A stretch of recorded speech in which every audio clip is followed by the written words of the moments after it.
Well, there's been lots of tension on the right over Tucker Carlson's interview with anti-Semitic commentator Nick Fuentes. This week, a Heritage Foundation board member resigned over the chairman's defense of that interview. Robert P. George of Princeton University, jurisprudence professor, said, quote, "I have resigned from the board of the Heritage Foundation. I could not remain without a full retraction of the video released by Kevin Roberts speaking for and in the name of Heritage on October 30th. Concerns of anti-Semitism aren't just a conservative problem, though. After New York City elected Democrat Zoran Mamdani for mayor, his soon-to-be predecessor Eric Adams expressed alarm.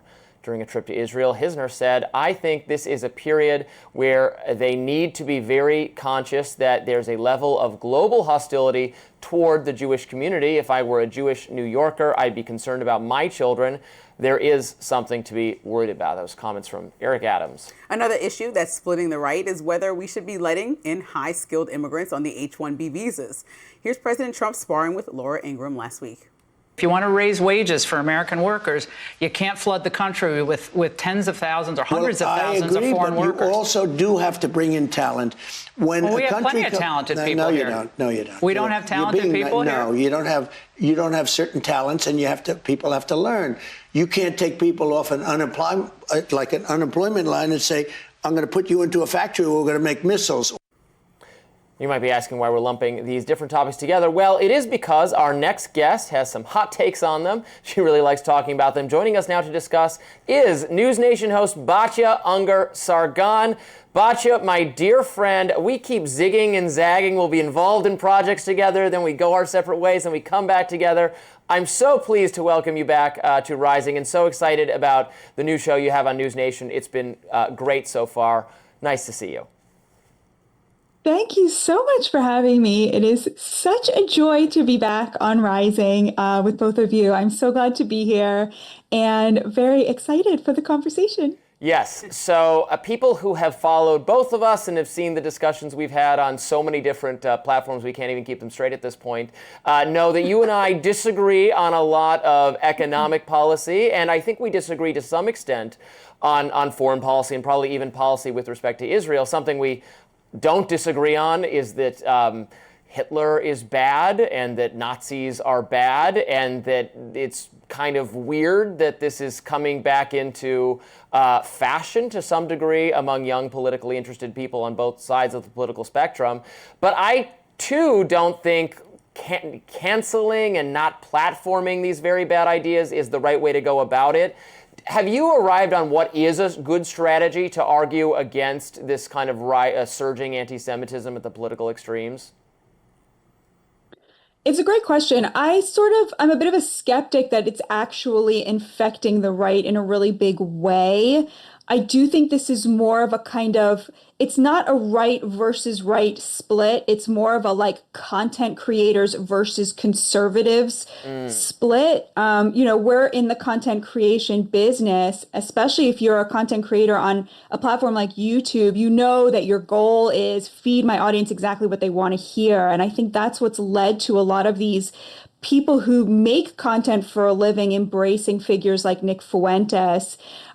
Obviously, I don't think anybody would have a problem with somebody giving Nick Fuentes a challenging interview and saying, "Why do you think segregation is good? Right. Why do you think Hitler is worthy of admiration? Why do you think Stalin is worthy of admiration?" And then pushing back on those ideas. I think the thing people have a problem with is hosting him in a friendly, cozy way and not pushing back on his ideas, because of course that signals that they are legitimate, which they aren't. So it's not, to me, really a story about cancel culture. It's a story about whether you're signaling to your audience that you actually agree with him, or if you're having him on in order to say, look, we've defeated these ideas. They belong in the dustbin of history and we can defeat them again. I don't think there's any question about that. Yeah.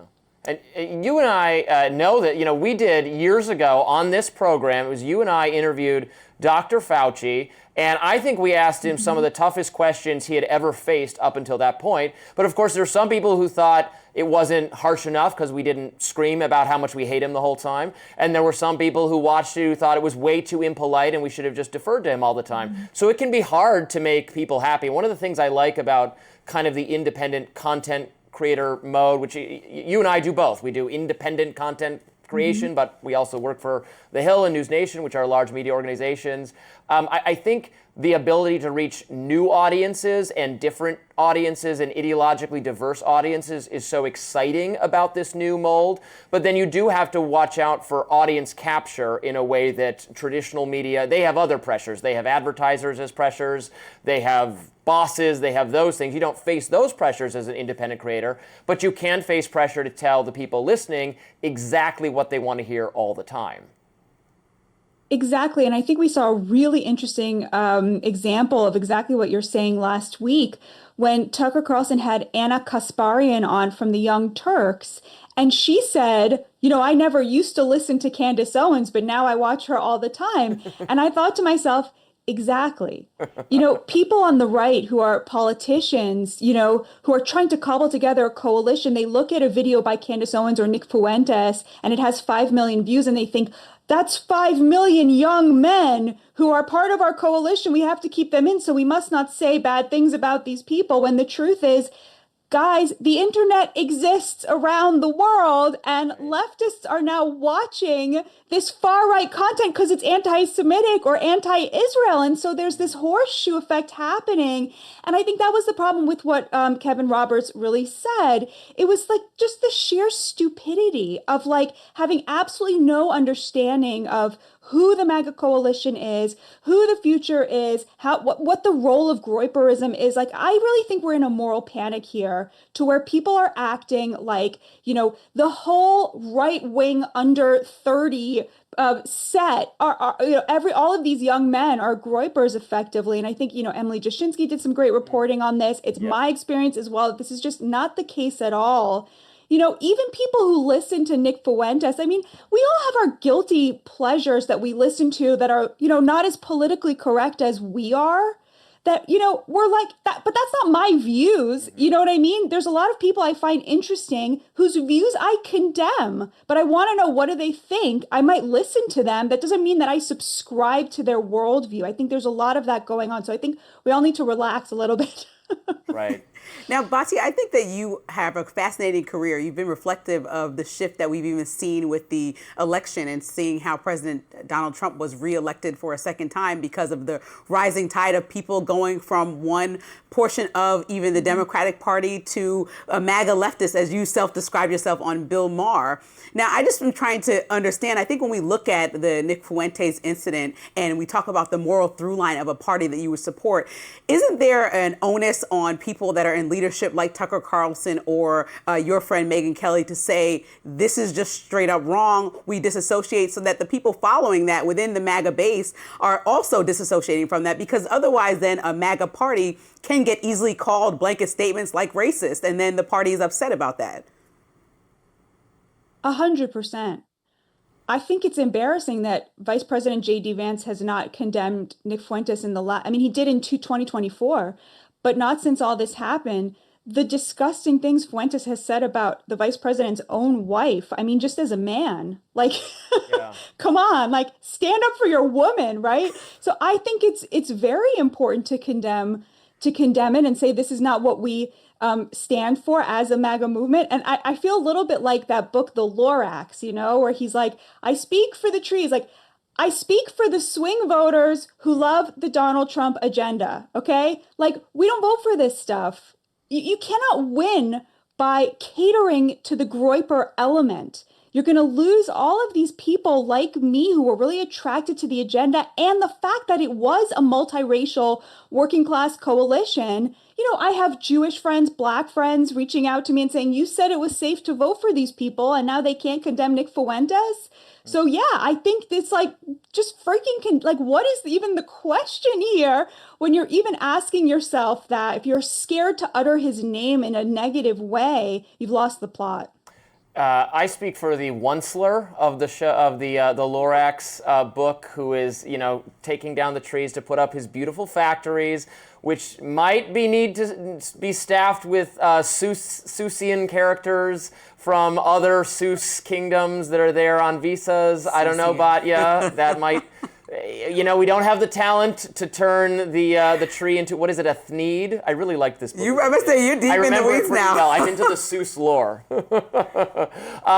We obviously want to get a preview of what you're going to be talking about on your show this week. tell our viewers when it's on and what you're getting into. So it's on at 4 p.m. on Saturday, also at 11 p.m. For the Shomer Shabbos set. And then we put a lot of it on YouTube as well.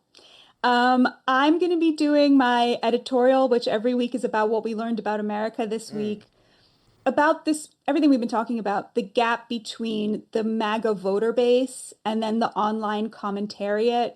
I think a lot of these online influencers on the right who make a lot of money off of content, I think they're sort of like the George Soros Foundation, like they're dragging the party's agenda away from where the voter base is at, and they do so at their peril. So I'm going to talk about that with Dave Rubin. We've got Rob Smith on, we've got Kira Davis on, a bunch of other really cool people. Yeah, it should be a great time. And before we let you go, because you talk a lot about this, and there is something to it. Under the surface, we don't know how big it is, this angry feelings among young male GOP-leaning voters, but beneath the kind of, or they're venting their frustration in unhealthy ways, but undergirding that is a justifiable frustration with some of the economic realities they face, right, in terms of how difficult it is for young people to buy housing, how much of I complain about this even from a libertarian direction, how much of our entitlement system benefits, frankly, older Americans, and maybe that's fine, and maybe that's the way the system should be, but childcare, unaffordable, student loan debt, which I'm not for, getting rid of at all, but is still a very bad system that has trapped a lot of people. The Competition median for age jobs. home buying house. I mean, I saw a study is 61 now. Yeah. People buying a house is 61. So there's a lot. And Trump's approval rating is 39%. So, I mean, there's a lot of friction, obviously, with every voter, but also MAGA voters are in that block. Are MAGA elected folks paying enough attention to that right now? I'm going to still get canceled for saying this, but what percentage of people with, I love how they zoom in on me as soon as I say that, of people with student loan debt do you think are Republican voters? Yeah. Right? I think that because Charlie Kirk was such an amazing leader, and because a lot of what he did that was very visible was on college campuses, there is a little bit of an overstatement about that particular profile as a Republican problem. Now, my heart goes out to people with student loan debt who can't buy homes and can't even get jobs. I really do. We have to help them. I mean, it's horrible. But is that really the young Republican future? I mean, the Republican Party is the party of the working class now, of the part of the country that doesn't have degrees. And honestly, in red America, you don't really have as much of a housing crisis. You could be pretty poor in West Virginia and afford a home. That's true. So, of course, these are real problems. I think, though, saying that because young people can't afford homes, therefore we have to understand why they're drawn to Nick Fuentes, give me a break. Okay? Like, the economics of that, the demographics of that, they don't line up. Which is not to say that I think the Mamdani base is, people with multiple degrees paying off student loans who can't get good jobs. And again, my heart goes out to them, but are they like the proletariat? I'm not really sure about that. And I think that, let's just be careful about who exactly we're talking about, how we're talking about them, and how we can help them. Batya Ungar-Sargon, thank you so much for joining us on Rising. We hope you'll be back soon, and we hope everybody tunes into her fantastic show Saturday, 4 p.m. Batya, take care. See you soon. Thank you so much. God bless you both and your viewers. We'll be back with more Rising right after this.